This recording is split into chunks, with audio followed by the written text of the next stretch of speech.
네, 공간복음 또 강의를 또 시작하겠습니다.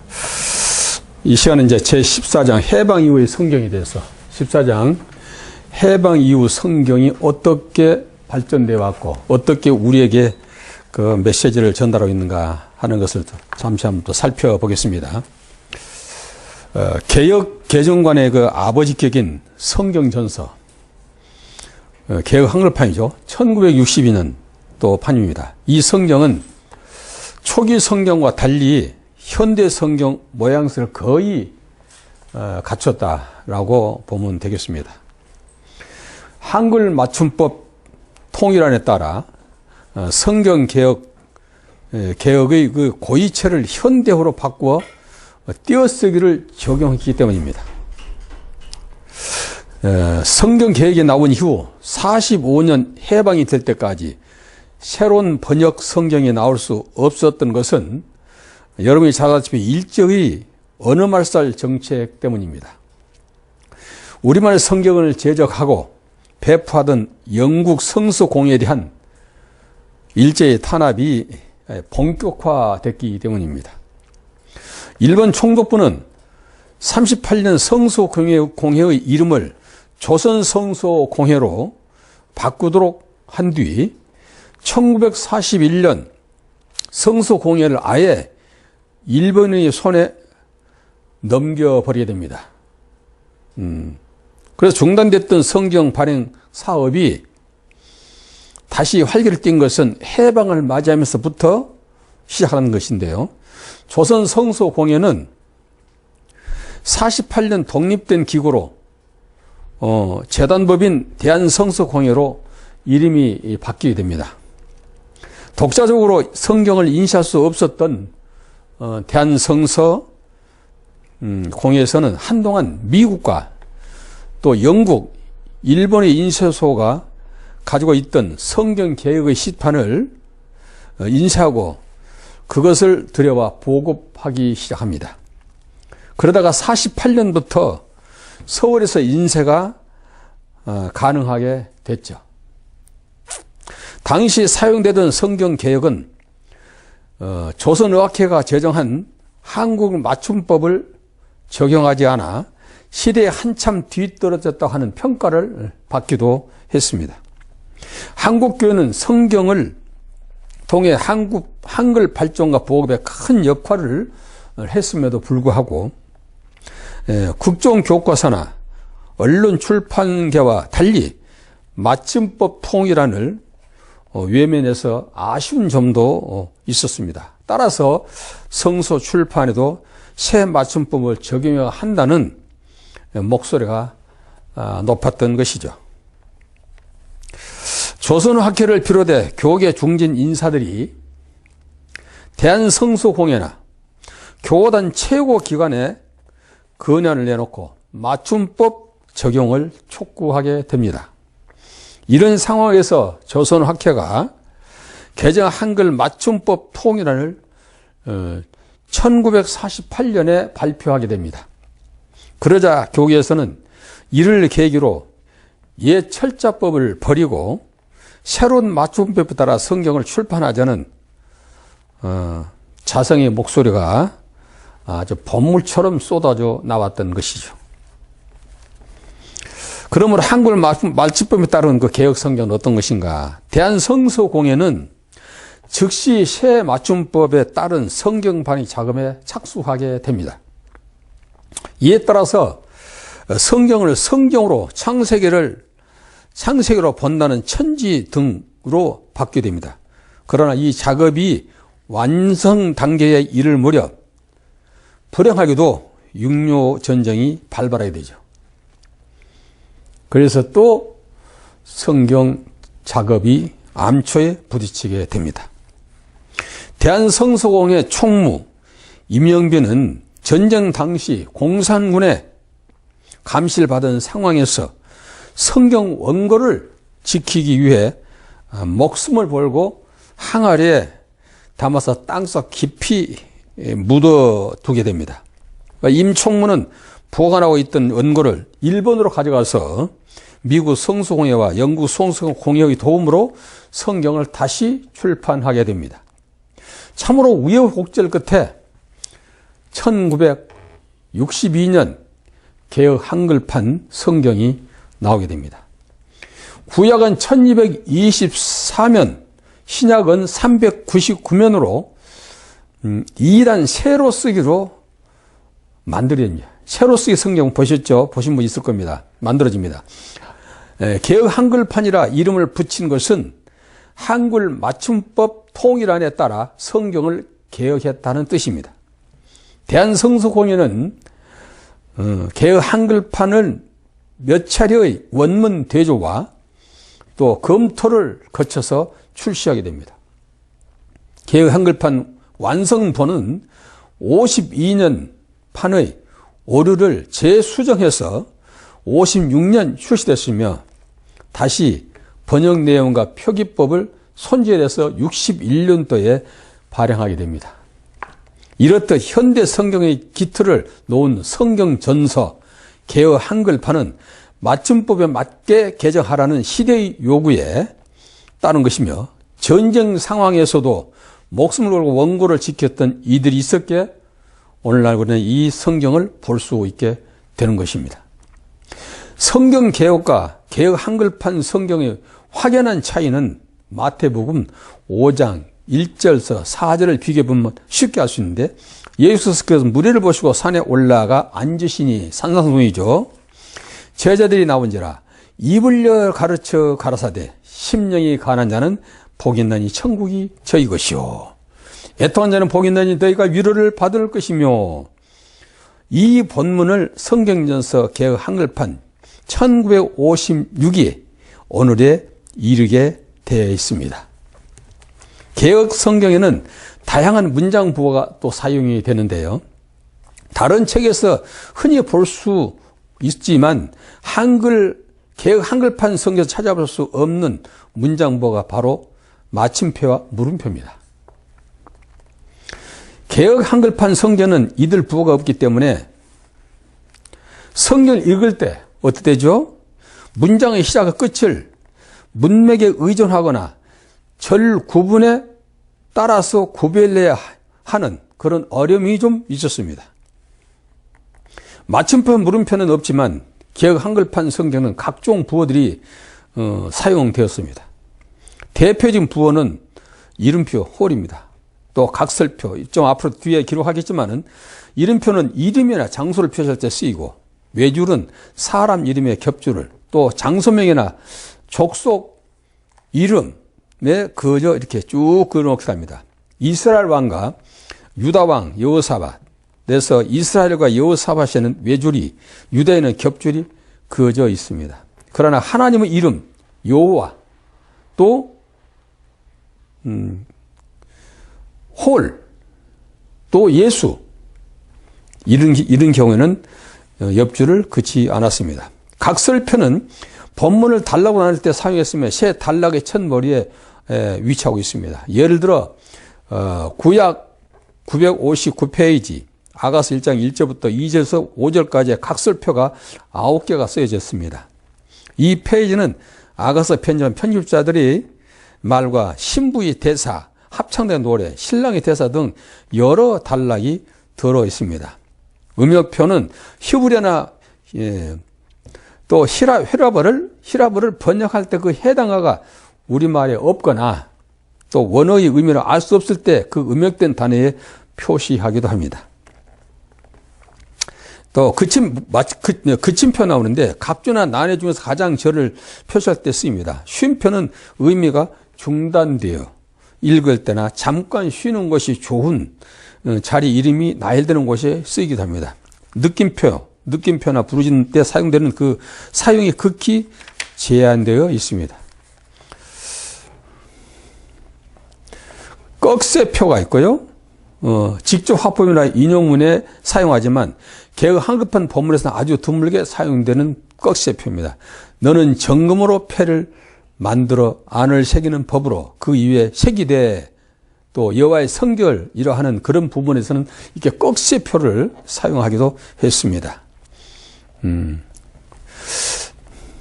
그 다음에 동안표가 있습니다. 동안표는 어디서부터 어디까지의 뜻을 보일 때 줄표로 사용하게 합니다. 매 페이지 위 여백에 그 페이지에 들어있는 본문 및 장절과 끝장절 표시하는데 동안표가 사용됩니다. 말바꿈표, 곧 즉의 뜻으로 본문에서 가끔 사용됐으며 말없음표는 여운을 남기게 할 때 사용했습니다. 그런 성경의 부호에 대해서 잠시 제가 기록을 해보겠습니다.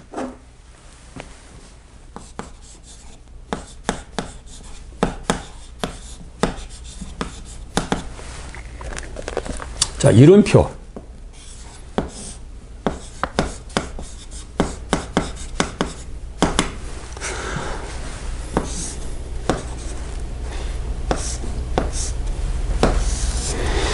이름이나 장소입니다.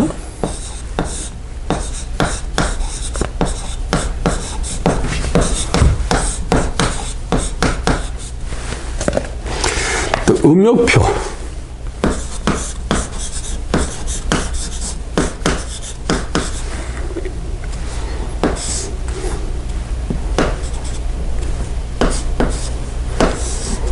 이 일의 의미를 해석할 수 없을 때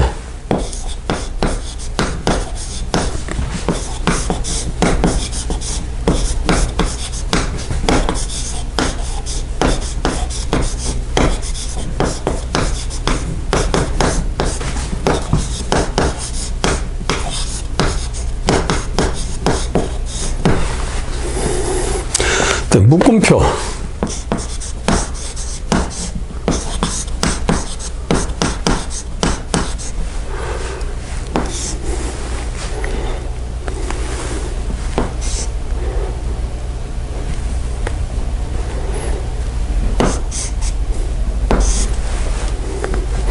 문맥을 끊고 다른 문장을 넣을 때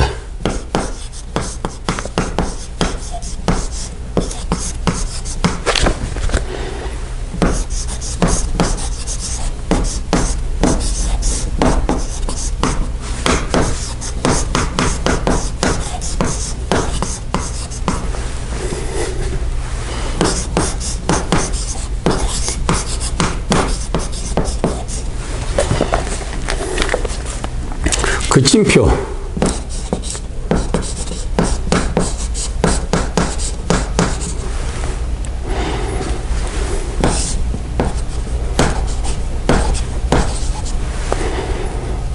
장과 절을 표시할 때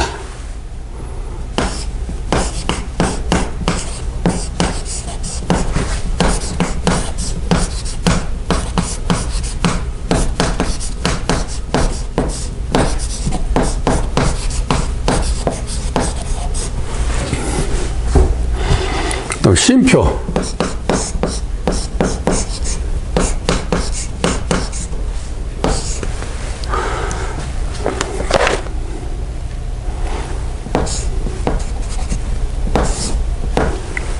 잠깐 쉬는 구절.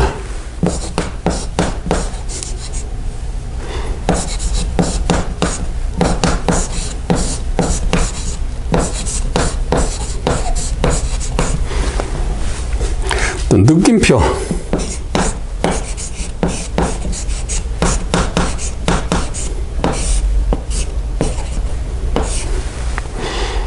느낌과 부러질 때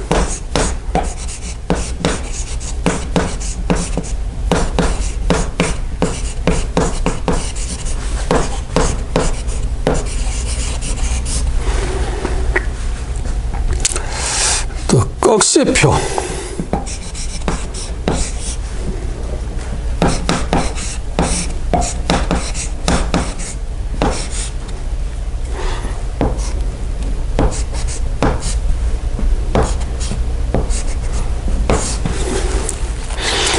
직접 화법이나 인용 문구로 사용할 때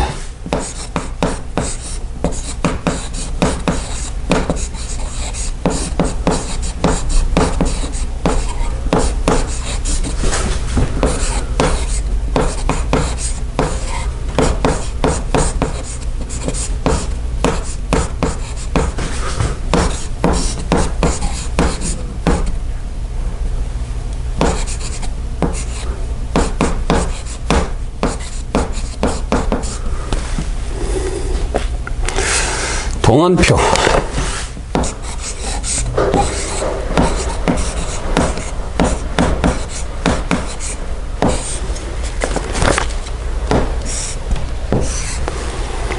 어디서부터 어디까지 떴다.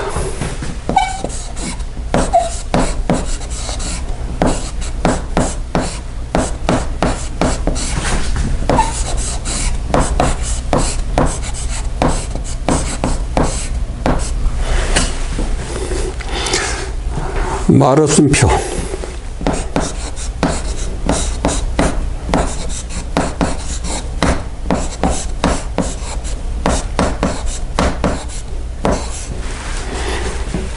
점.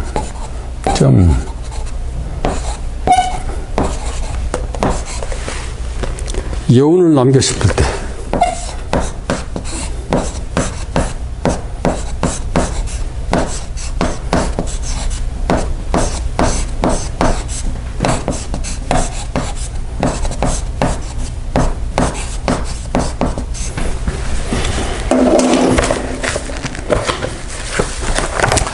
대략 이렇습니다.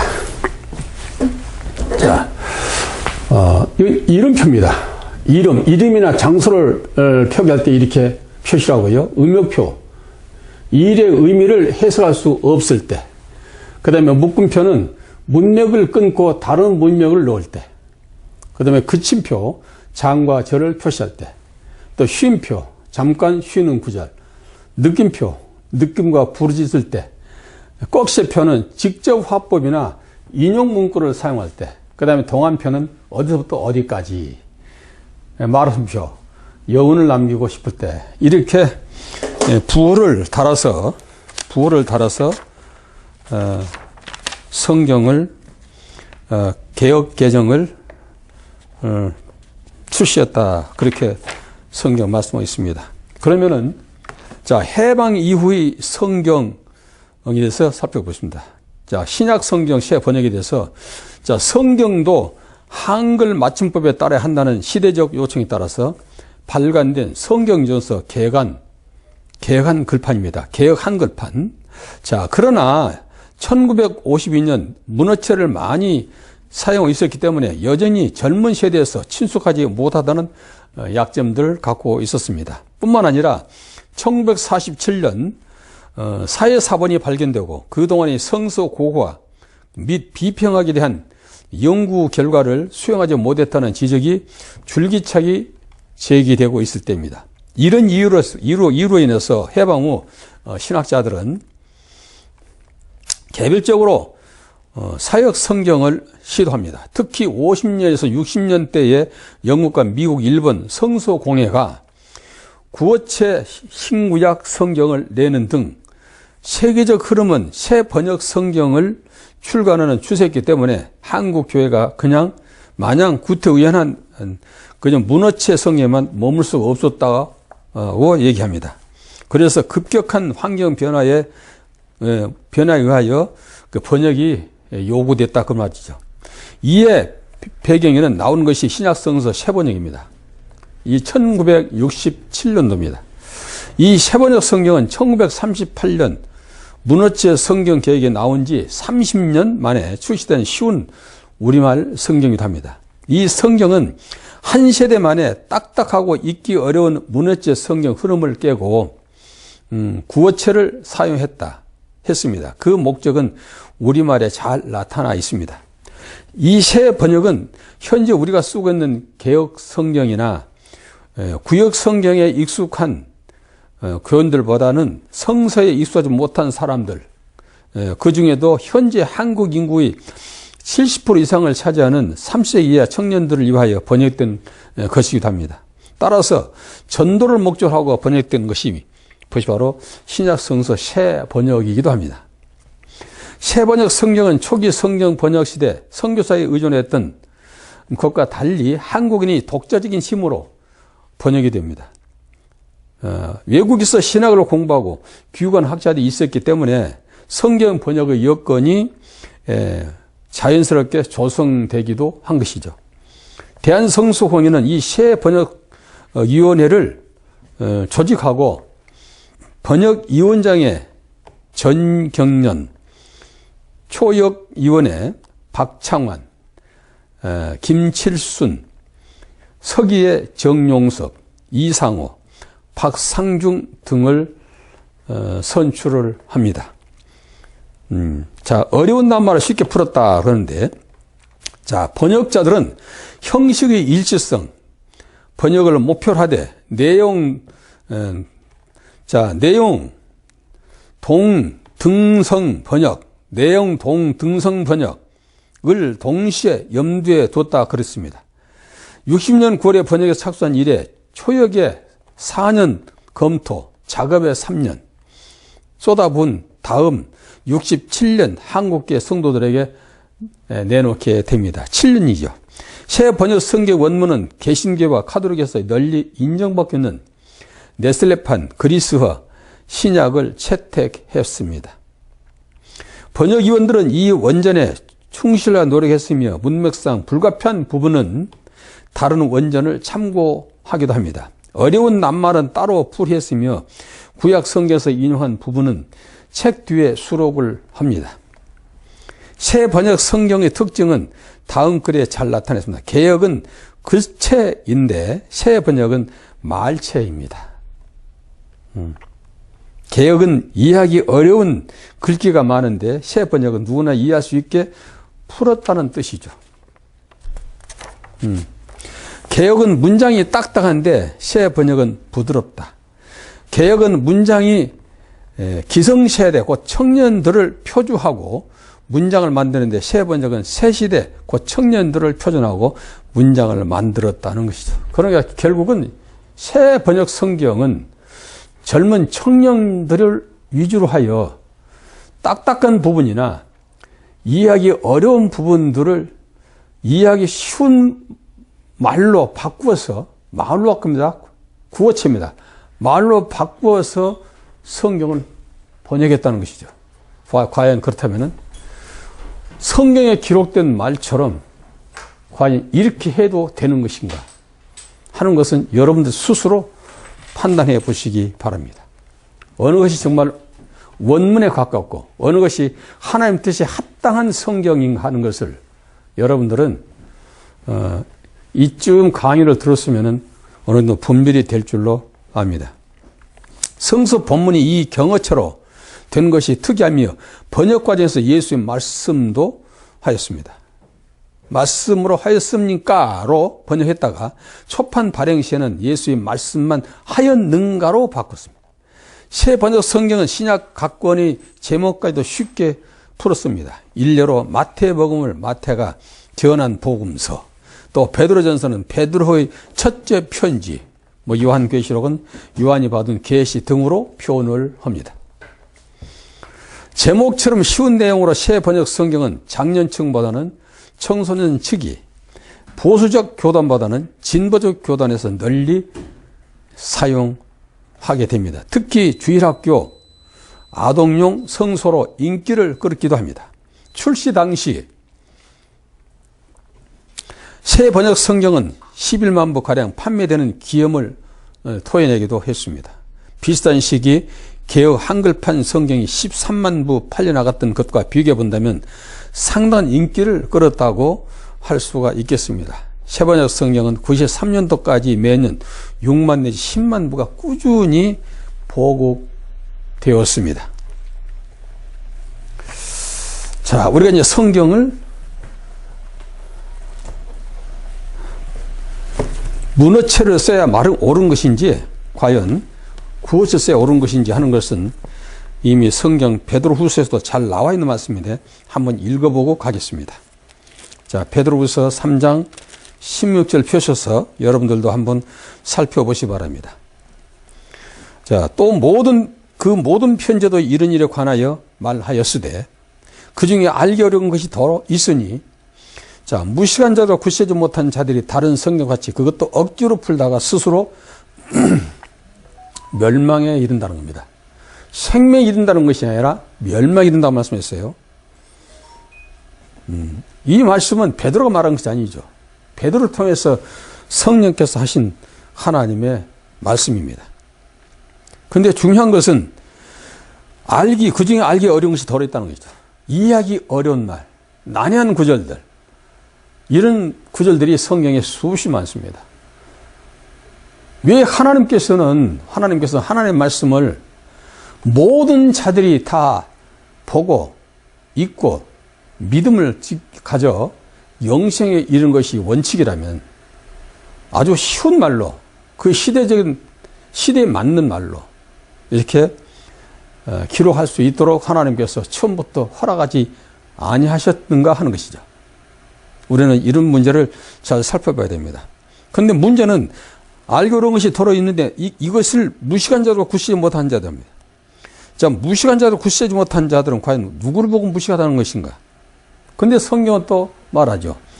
무식한 자들과 약한 자들과 없는 자들을 통해서 오히려 있는 자들과 또 지식 있는 자들을 부끄럽게 한다 하셨는데, 과연 어떤 말씀에 이걸 짝을 맞춰 하나님의 뜻을 살펴볼 수 있는가 하는 문제도 제기됩니다.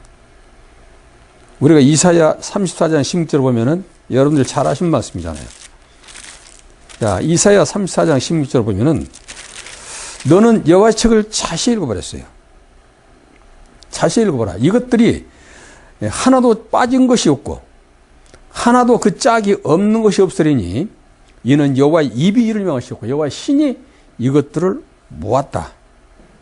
여호와께서 그것들을 위하여 제비를 뽑으시며 친수로 줄을 띄어 그 땅을 그것들에게 나눠 주셨으니 그것들이 영영이 차지하며 대대로 거기 거하리라 라고 말씀하십니다. 자, 짝이 없는 것이 없다. 또는 이것은 여호와의 입이 명하셨고 그의 신이 이것들을 모았다라고 말씀하셨어요. 그런데 여기서 굳세지 못한다고 어리석은 자들이랍니다. 그럼 무식한 자들은 뭡니까? 무식한 자들은 배우지 못한 자, 아마테스라는 얘기인데 배우지 못한 자들. 그런데 더 말씀을 파자해서 들어가 보면은 이 무식한 자라는 것은 짝이 없는 자입니다. 짝이 없는 자예요. 그렇죠. 항상 성경은 짝을 찾아라 했어요. 짝. 너는 여호와의 책을 자세히 읽어봐라. 하나도 짝이 없는 것이 없으리는데 이 성신구약을 통해서 짝을 찾아야 되고 또 하나님의 뜻을 통해서 하나님의 말씀을 통해서도 우리 짝을 찾아야 됩니다. 짝을 찾아보면 그것이 무엇인지 알 수 있어요. 신발도 한자만 굴러다니면 그것이 아무 소용이 없습니다. 사람도 짝이 있죠. 성경에 보면 오른손이 하는 것을 왼손이 모르게 하랬습니다. 과연 오른손이 하는 것을 왼손이 모르게 할 수 있을까요? 물론 왼손이 없는 사람은 모르게 한다 그렇게 말하는 사람도 있습니다. 그걸 얘기한 것이 아닙니다. 바로 이 짝이란 것은 짝이 있다고 하는 것은 내가 무식을 탈피한 자예요. 유식한 자라는 뜻입니다. 그런데 무식한 자는 짝이 없다. 네 짝을 찾지 못했다. 즉 하나님의 참된 진리와 원리를 찾지 못했다. 그러므로 너는 무식한 자를 이렇게 말한 것이고, 물론 하나님께서는 이사야 29장을 통해서 말씀하십니다. 그들이 하나님의 말씀에 불순종하고 하나님의 뜻을 어겼을 때에 하나님께서는 잠자는 신을 보여줬다는 얘기합니다. 그리고 어리석은 자가 된 것이죠. 자, 그런데 또 이건 뭡니까? 굳세지 못한 자들이 다른 성경같이, 굳세지 못한 자들이 쓰는 성경은 다른 성경이라는 뜻이에요.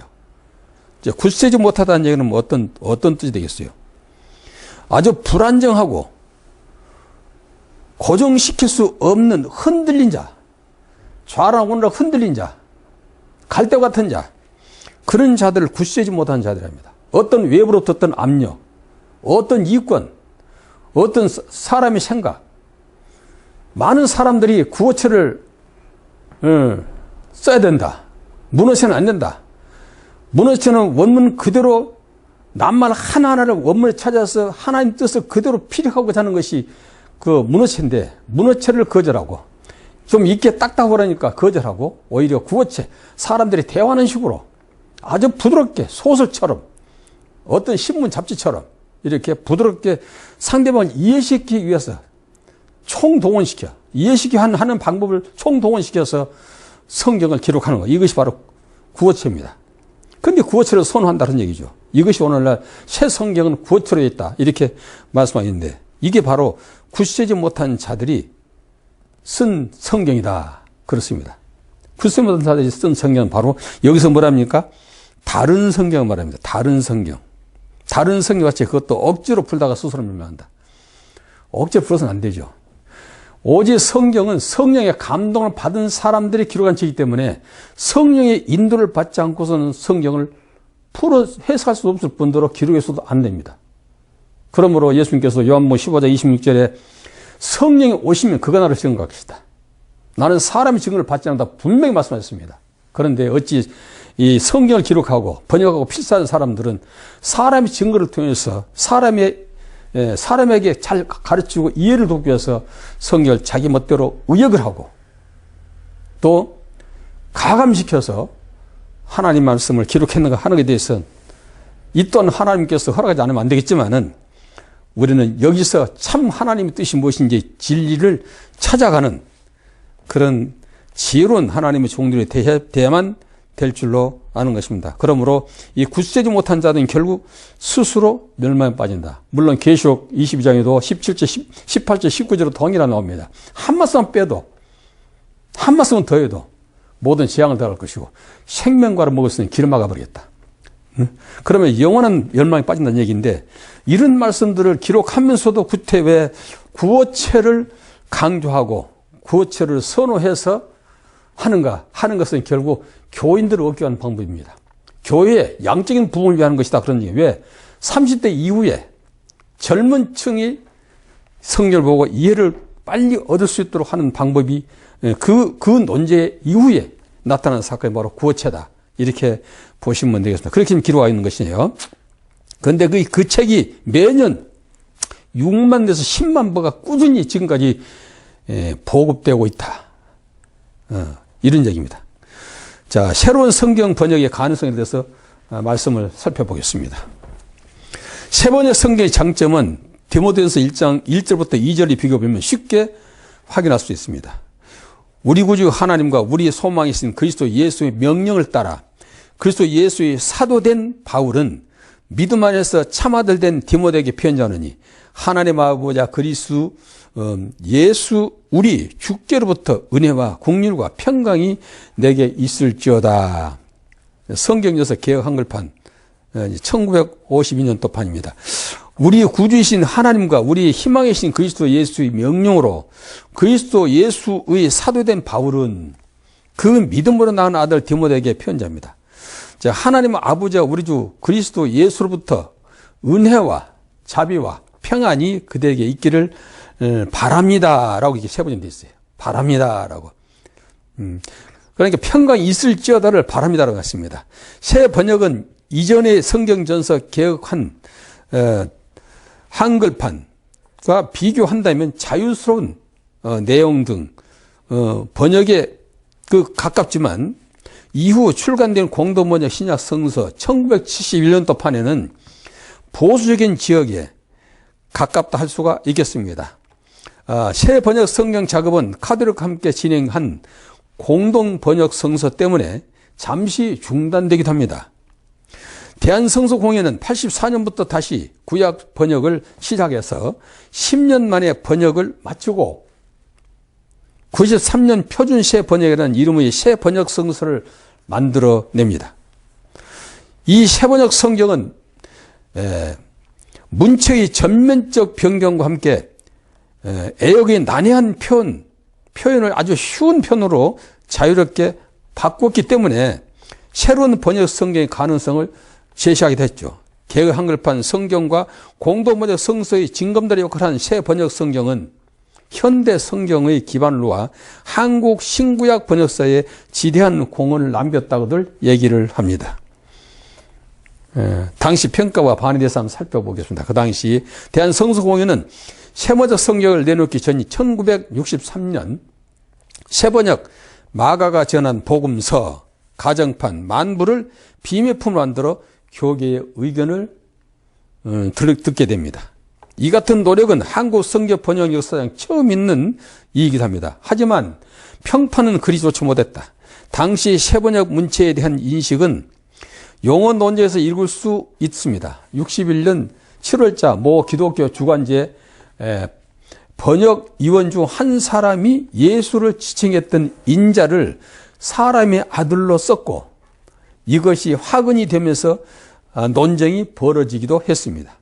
보수적 문어체 성경에 이수했던 대다수 목회자들은 신격을 떨어뜨렸다며 거세게 반발합니다. 그렇습니다.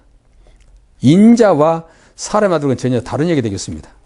초기 결의를 뒤집고 인자로 돌아오게 합니다. 번역에 4년 검토에 3년 이상 걸려 나온 쉬운 우리말 성경이었지만 환영은커녕 맹렬한 비난을 받게 되는 것이죠. 성서 용어가 당시로선 파격적이로 느껴졌기 때문에 심지어 새 번역을 저주한 목사도 있었습니다. 보수 교단과 신학자들이 반대가 아주 빗발치듯했던 시기였죠. 그 이유는 성서 용어가 너무 혁신적이고 현대어로 되어 있기 때문입니다. 한국 성서 백령사에 나와 있습니다. 자연스럽게 교단에서도 찬반 양론이 갈리게 됩니다. 새 번역이 나오자 장로교 합동 측과 통합 측 등 보수파는 반대했고 기독교 장로교는 대환영을 합니다. 어떤 학문적 잘못이 있어서가 아니고 옛 것과 다르다는 한 가지 이유 때문에 반대한다고 그런 것이다. 이렇듯 반대 여론이 높았지만 새 번역 성경은 특유의 장점에 점차 신학자와 중고등 학생, 청년층을 파고들어갑니다. 이 성경은 훗날 현대 성서 번역의 시금석이 되었으며 한국 성서 번역 역사상 큰 획을 긋는 작품이 되었다고 합니다. 논쟁의 와중에서 새 번역을 옹호한 새 번역 성경 문장위원 안신영의 글을 여전히 성경이 어떻게 성도들과 비기독교인들에게 다가서야 하는지 말해주고 있습니다. 복음은 전파하는 것이지 간수하는 것이 아니지 않습니까?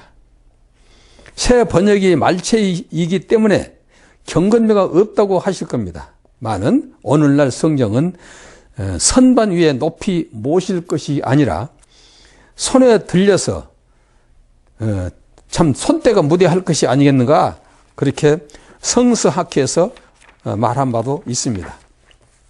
자, 그러면 해봉의 성경은 어떻게 발전했는가?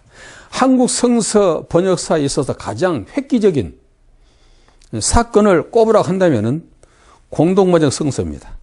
1977년 한국 교회 역사상 신구교회가 연합하여 우리말로 성서 번역을 내놓는 것은 민족 문화사에 큰 의미를 부여하고 있습니다. 개신교의 100년 역사, 구교의 카톨릭 200년 역사에 있어서 아주 기념비적인 그런 가치를 지녔다고 말할 수 있겠습니다. 자, 신구교 내 번역 분위기 형성을 한번 살펴봅니다. 공동번역 성서의 발행은 당시 개신교와 천주교 내부에서 자생적으로 생겨난 성경 번역 분위기에 연결되어 있습니다. 자, 60년대 초 개신교의 문익환 목사는 개인적으로 성경 번역을 추진하고 있었습니다. 문 목사는 복음 동주회의 새로 옮긴 신약성서 마태의 복음서 번역 작업에 참여한 경험이 있었으며 세계적 성경 번역 권위자인 교수를 만나 내용 등 번역의 원칙을 터득하게 되었다고 합니다.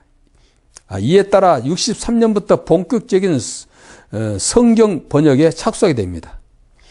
히브리어의 굵은 톱니를 핵 문장으로 부수어서 심지어 전치사 하나하나 속에서까지 사전어를 찾아내어 우리말이 잘달한 톱니에 맞추어 자연스러운 우리말로 재구성할 때에 비로소 성서의 신앙이 우리 사공에 물리고 우리의 생을 돌려 기독교적인 새 문화 창조에 이바지할 수 있게 되는 것이다라고 문익환의 히브리서에서 한국어로 1974년에 말하고 있습니다.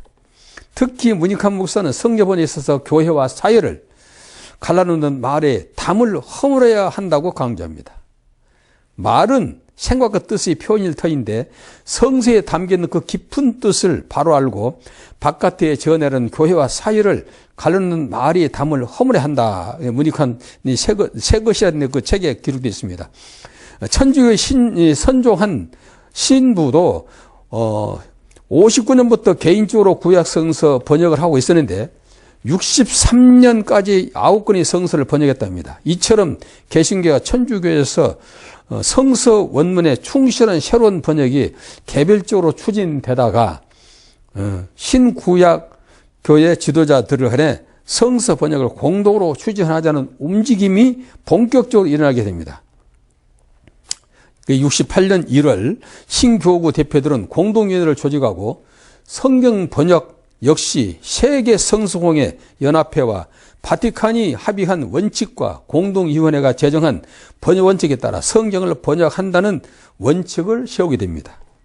4년간의 노력 끝에 공동번역 신약 성서가 71년 부활절에 나왔고 구약 및 외경 완역본이 77년 출시되기도 합니다. 공동번역 명칭은 개신교와 천주교가 공동으로 수행했기 때문에 이름을 붙이게 됐다 그랬습니다. 자, 의역으로 이해를 돕혔다. 의역입니다. 자, 번역의 원칙은 축자적 번역이나 형식적 일치를 피하고 내용의 동등성을 취해 독자들이 원문을 읽은 사람과 같은 내용을 파악할 수 있도록 배려합니다. 이제 고유 명사는 신구교가 현재까지 사용하는 명사가 같은 것을 그대로 뒀고 그렇지 않는 것은 사전이나 교과서에서 쓰는 명칭을 따왔습니다. 이 두 가지가 아닌 경우에는 원어의 발음을 그냥 따라합니다. 슬피며 이를 갈리라 가슴 치며 통곡할 것이다. 6월절은 해방절로 랍비는 선생 등으로 의의 토초가를 촉구합니다. 공동번역 성서는 가로쓰기 한글 전용 성서로 단락과 단락 사이 각설표를 사용하지 않았습니다. 내용을 요약하는 소제목들이 단락 사이에 붙어 있습니다. 외경에 붙어 있는 천주교용 성경과 붙어있지 않는 개신교용 성경이 발간됩니다. 천주교용 외경에 붙어 있는 것인데 우리 개신교는 외경에 붙어있지 않죠. 천주교용 외경은 토비토, 유딧, 에스델, 집회서, 바룩, 다니엘 등 9권의 외경이 들어갑니다. 공동번역 성서의 특징은 주기도문 마태복음 6장 9절 13절에서 쉽게 찾아볼 수 있습니다. 그러므로 이렇게 기도하여라. 하늘에 계신 우리 아버지, 온 세상이 아버지를 하느님으로 받들게 하시며 아버지의 나라가 오게 하시며 아버지 뜻이 하늘에서와 같이 땅에서 이루어지게 하소서로 되어 있습니다. 자, 세 번째는 에쿠메니칼 운동의 결실에서 한번 보겠습니다. 에쿠메니칼. 공동번역의 성서의 의미는 크게 세 가지로 요약할 수 있습니다. 첫째, 60년대에 일기 시작한 에쿠메니칼 운동 정신이 맺은 구체적 결실한 것입니다. 100년의 시차를 두고 진행된 신교구 선교는 그동안의 그리스도교 역사에서 양교회는 대화와 일치보다는 갈등과 분쟁의 모습으로 보여집니다. 물론 분쟁을 통해서도 복음은 전파되었습니다. 그러나 에쿠메니칼 운동 정신이 한국에서 성숙되었고 그 결실이 바로 공동번역 성서입니다. 첫째, 최신식 우리말 번역이라는 점입니다. 토착적 어휘를 가감하게 채용하면서 한국 언어 문화 속에 자리 잡고 있는 성경의 중요한 위치를 다시 한번 확인시켜 주었다고 합니다. 성공대학교 양원석 교수는 공동번역 성경의 출간은 에큐메니칼 운동에서 의미 있는 최초의 작업이자 최대의 업적이라고 성경의 문제를 문학적 소양을 가미해 현대적 정세에 맞게 번역했다는 면에서 그 의의가 크다라고 설명하고 있습니다. 공동번역 성서에 배척된 이유가 무엇일까요? 전문학자들이 전문학 이들이 이루어놓은 번역은 훌륭한 것이며 교리상의 문제를 놓고 지나치게 다루다 보면 아무것도 이루어지지 않습니다. 세문안교회 강신명 목사 1972년 5월 한 일간지에 투고한 글에서 공동번역 성서를 바라보는 한국교회 시각이 어땠는지를 알 수 있다. 강 목사의 우려는 현실로 나타났고 공동번역 성서는 천주교의 성경이라는 인식이 굳어져 개신교의 현장에서 점점 멀어지게 되었다. 공동번역 성서가 처음 출시되었을 때는 청년층에서 좋은 반응을 보였으며 초판 4만 부가 한 달 만에 매진되는 등 인기를 끌었다. 하지만 오랜 전통적 신앙 관습에 젖어 있는 보수적 신자들과 보수 교단 측에서 신랄한 비판을 제기하게 됩니다. 그 이유는 천주교 용어를 지나치게 많이 사용하고 있다는 것. 가장 큰 반발은 하나님 용어로 시작됩니다. 그렇습니다. 이 공동번역 성서는 하나님이라 한의님으로 되어 있습니다. 한의님이라는 얘기는 모든 잡신을 뜻한 겁니다. 모든 신들을 하느님이라 그래요. 그런데 이건 이제 우리 개신교에서 아주 신랄하게 비판한 이유가 바로 이 용어부터입니다. 하나님 용어입니다. 공동번역 성서는 하나님을 하느님으로 사용합니다. 1970년 공동번역 신약 성서가 나오자 예수교 대한성결교회는 총회에서 하느님을 사용한 것을 중대에 가부라는 점을 내세워 사용 금지를 결의했습니다. 서울 종로교회에서 열린 공동번역 성서 비판준비위원회에서는 전혀 상반되는 천주교와 개신교에 의한 성경 공동번역은 그 타당성이 결코 인정할 수 없다고 비판했습니다. 개신교에서는 하나님을 유일신관을 드러내는 대표적 상징입니다. 그렇죠. 우리가 하나님 성경을 기록한 목적이 무엇입니까? 성경을 기록한 목적은 예수 그리스도 하나님의 아들이신 것과 그의 이름을 힘입어 생명 얻기 위한 것이라고 말씀하셨습니다. 그런데 그 중요한 이름을 한의님으로 범신으로 바꿨다는 것은 참으로 우리는 도저히 용납할 수 없는 일이기도 했겠죠. 개신교에서는 하나님을 유일 신관을 드러내는 대표적 상징입니다. 또한 하느님이라는 용어는 범신론적 신관념을 가지고 있다며 거부하게 됩니다. 신들린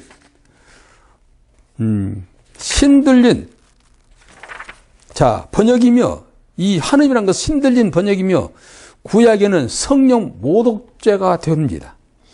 창조주의 칭호를 하느님으로 변주한 것은 원본과 전혀 다른 번역으로 영혼의 공해와 오염을 주게 됐습니다. 주영흠 현대사조 7, 8호로 천주교 용어를 많이 사용해 천주교 성서라는 주장도 나왔습니다. 일례로 공동번역 성서는 성경 각 권 중 사사기를 관가기로 예스기를 에제키엘로 스바냐 등으로 표기했는데 다수의 성도와 목회자들은 여기에 강한 거부감을 느꼈다고 합니다. 성사학자 리이진호는 이런 현실을 지적했습니다. 성경 중심의 개신교에서 오류가 많은 성경을 사용하면서도 태연하다는 것은 문제가 아주 큰 거 아니냐. 특히 새로운 세대나 처음으로 예수를 믿겠다는 형제들이 개혁 성경을 읽고 성경을 어렵고 잘 모르겠다고 표기함으로 예수로부터 멀리 떠나가 버릴까 두렵다. 개혁 성경에 집착하고 현대어 성경을 외면하게 된 책임은 평신도보다는 교역자에게 있다고 보겠다라고 말했습니다. 당시 일어났던 논쟁에 대해 대한성서공회 전무용 성서번역실 부장은 번역 과정에서 원어의 발음에 따른다는 원음주의를 채택한다는 취지에 따라 용어를 일방적으로 따른 게 아니었다고 설명합니다. 전 부장은 공동번역 성서는 수려한 한국어 성경으로 딱딱한 직역 성경의 문제를 크게 개선했습니다. 먼저 당시 기독교 감리와 기독교 장로교단 소속 일부 교회에서 성경을 사용했으며 다수의 목회자들이 설교 준비 때 이 성경을 활용했다라고도 합니다. 우리는 오늘날 이 성경이 어떤 변화를 거쳐서 여기까지 하는 것을 그동안 이제 수차례 쳐서 말씀을 들었습니다. 가장 중요한 것은 우리가 구어체를 쓸 것인가 문어체를 쓸 것인가 하는 것에 대한 것은 이론이 없습니다.